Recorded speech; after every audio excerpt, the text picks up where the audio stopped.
Swine ఫ్లూతో 40 ఏళ్ల వ్యక్తి మృతి. స్వైన్ ఫ్లూ సోకితే శరీరంలో కనిపించే లక్షణాలు, తీసుకోవాల్సిన జాగ్రత్తలు. కర్ణాటకకు చెందిన 41 ఏళ్ల వ్యక్తి స్వైన్ ఫ్లూతో మరణించారు. H1N1 కూడా ఒక రకమైన ఇన్ఫ్లుయెంజా వైరస్. కొన్ని సందర్భాల్లో వ్యాధి తీవ్రత సాధారణ సీజన్ ఫ్లూ కంటే ఎక్కువగా ఉంటుంది. వైద్య నివేదికల ప్రకారం చిన్న పిల్లలు, వృద్ధులు, గర్భిణీ స్త్రీలు, రోగనిరోధక శక్తి ఉన్నవారు ఎక్కువగా ప్రభావితం కావచ్చు. మరోసారి స్వైన్ ఫ్లూ కలకలం సృష్టిస్తోంది. కర్ణాటకలోని ఉత్తర కన్నడ జిల్లా కార్వార్ గ్రామీణ ప్రాంతానికి చెందిన 41 ఏళ్ల వ్యక్తి మంగళూరులోని ఒక ప్రైవేట్ ఆసుపత్రిలో స్వైన్ ఫ్లూ H1N1తో మరణించారు. దీంతో రాష్ట్రంలో సీజనల్ ఇన్ఫ్లుయెంజా ఇన్ఫెక్షన్ల గురించి కొత్త ఆందోళనలు తలెత్తాయి.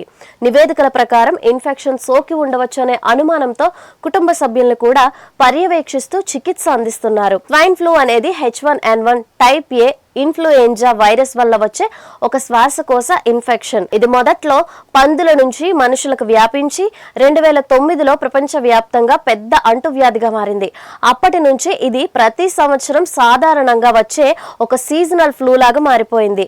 స్వైన్ ఫ్లూ ఎలా వ్యాప్తిస్తుంది, లక్షణాలేంటి, ఆ పూర్తి వివరాలు తెలుసుకుందాం. స్వైన్ ఫ్లూ ఎలా వ్యాప్తిస్తుంది? H1N1 వైరస్ ఒకరి నుంచి మరొకరికి చాలా వేగంగా వ్యాప్తిస్తుంది. వ్యాపించే విధానం: స్వైన్ ఫ్లూ ఉన్న వ్యక్తి దగ్గినప్పుడు లేదా తుమ్మినప్పుడు వచ్చే తుంపర్లను పీల్చడం ద్వారా ఇది సోకుతుంది. అంతేకాకుండా వైరస్ ఉన్న డోర్ హ్యాండిల్స్, లిఫ్ట్ బటన్లు, టేబుల్స్ వంటి వాటిని తాకి ఆపై మీ కళ్ళు, ముక్కు లేదా నోటిని తాకడం ద్వారా కూడా ఇది శరీరంలోకి చేరుతుంది. ఎవరికి ప్రమాదం ఎక్కువ? స్వైన్ ఫ్లూ ఎవరికైనా రావచ్చు, కానీ కింద పేర్కొన్న వారికి వస్తే ఇన్ఫెక్షన్ తీవ్రమై నిమోనియా అంటే ఊపిరితిత్తుల వాపు లేదా ఇతర ప్రాణాంతక సమస్యలకు దారితీయచ్చు. 5 ఏళ్లలోపు పిల్లలు, 65 సంవత్సరాలు పైబడిన వృద్ధులు, గర్భిణీ స్త్రీలు, ఆస్తమా, మధుమేహం అంటే షుగర్, గుండె జబ్బులు లేదా ఇతర దీర్ఘకాలిక వ్యాధులు ఉన్నవారు, రోగనిరోధక శక్తి తక్కువ ఉన్నవారు. ముఖ్యమైన లక్షణాలు: స్వైన్ ఫ్లూ లక్షణాలు సాధారణంగా జ్వరంలాగే ఉంటాయి. వైరస్ శరీరంలోకి ప్రవేశించిన 1 నుంచి 3 రోజుల్లో ఇవి బయటపడతాయి.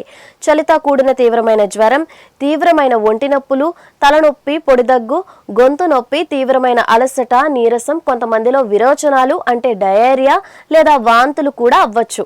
గమనిక: మీకు ఊపిరి పీల్చుకోవడంలో ఇబ్బందిగా ఉన్నా, ఛాతీలో నొప్పి వచ్చినా లేదా జ్వరం అస్సలు తగ్గకపోయినా ఆలస్యం చేయకుండా వెంటనే డాక్టర్ని సంప్రదించాలి.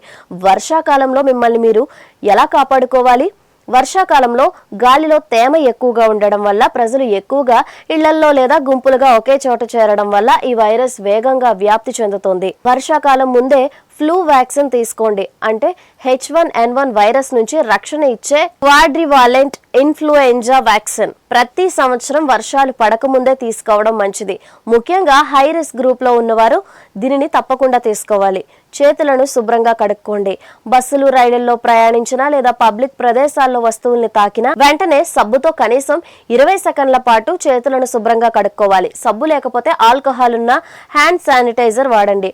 మాస్క్ ధరించండి. వర్షాకాలంలో మార్కెట్లు, బస్సులు, క్లినిక్స్, మాల్స్ వంటి జన సామర్థ్యం ఎక్కువగా ఉండే, గాలి సరిగ్గా ఆడని ప్రదేశాలకు వెళ్ళినప్పుడు మాస్క్ పెట్టుకోవడం వల్ల ఇతరుల నుంచి వైరస్ సోకకుండా చూసుకోవచ్చు. వర్షాకాలంలో స్వైన్ ఫ్లూ నుంచి దూరంగా ఉండడానికి ఇంకొన్ని జాగ్రత్తలు కూడా అవసరం. ఆహార నియమాలు: రోగ నిరోధక శక్తిని పెంచే విటమిన్ సి ఎక్కువగా ఉండే నిమ్మ, నారింజ, వేడివేడి ఆహార పదార్థాలని తీసుకోవాలి. అలాగే రోడ్డు పక్కన తెరిచి ఉంచే ఆహార పదార్థాలని తినకపోవడం మంచిది. మంచినీరు: వర్షాకాలంలో నీటి ద్వారా కూడా ఇతర ఇన్ఫెక్షన్లు వచ్చే అవకాశం ఉంది. కాబట్టి ఎల్లప్పుడూ కాచి చల్లార్చిన నీటిని లేదా ఫిల్టర్ నీటిని మాత్రమే తాగాలి. ఐసోలేషన్: ఒంటరిగా ఉండటం.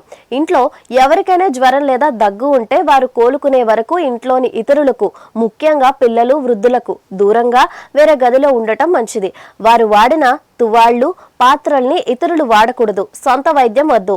స్వైన్ ఫ్లూకి యాంటీవైరల్ మందులున్నాయి, కానీ ఇవి లక్షణాలు ప్రారంభమైన 48 గంటల్లోపు వాడితేనే బాగా పనిచేస్తాయి. కాబట్టి సొంతంగా మెడికల్ షాప్కి వెళ్ళి యాంటీబయాటిక్స్ వాడకుండా డాక్టర్ సలహా మేరకే మందులు వాడాలి.